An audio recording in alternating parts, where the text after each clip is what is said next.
I recently doubled the conversion rate on our Made of Honor speech tool. Here's how. All right, let me share what this is all about.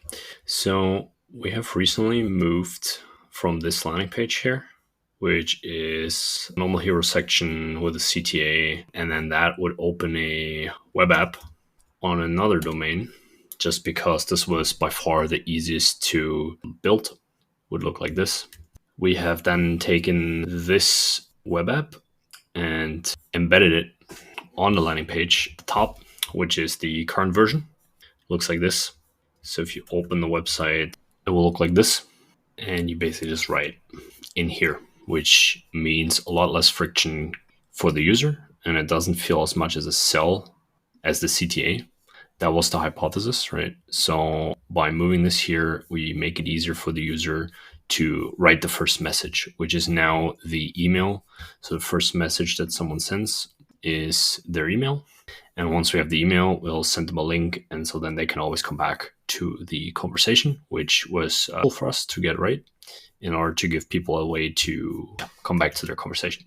So when I created this experiment, I was thinking to define success as 80% of people that come in to on a landing page and they start writing the first message. And I think looking back, that was quite a bit of a stretch goal.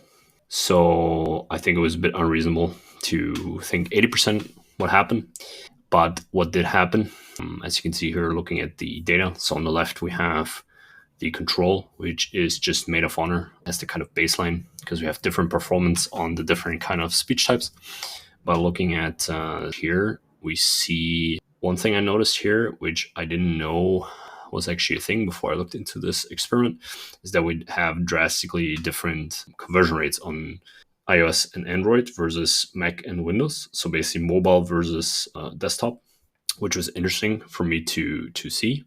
And we basically managed to double most of the conversion rates here, right? So 21, 41, I mean, that's like 45%, something like that. 65, 31. So this is even more than double. Keep in mind, these numbers are much smaller, right? So here we have 144. So yeah, these are smaller numbers. Here we have around 1,000. Like this is a sample size of like 1,500. And this will be 150 or something, right? So keep in mind that that's small numbers, more noise. However, I think at the bottom line, you're looking at psychological principles, right? So friction, loading time just feels like more work and feels like you're being sold with the CTA rather than being like, hey, just drop in here and, pop off the first message. So I think even if this was just noise, I think there's a lot of thinking about fundamentals, why this should work. Right? This project in particular is very hard to make any statistically significant conclusions as we have low traffic numbers. But yeah, a 50% raise is obviously a good sign, even with some randomness included. All right. And yeah, so basically what I was mentioning earlier, I was also interested in figuring out why we have different behavior on desktop and mobile. And I'll be looking into that next. Maybe we'll run some follow-up experiments around that as well. And if you want to know how that goes, feel free to subscribe below and you'll be the first to know. All right.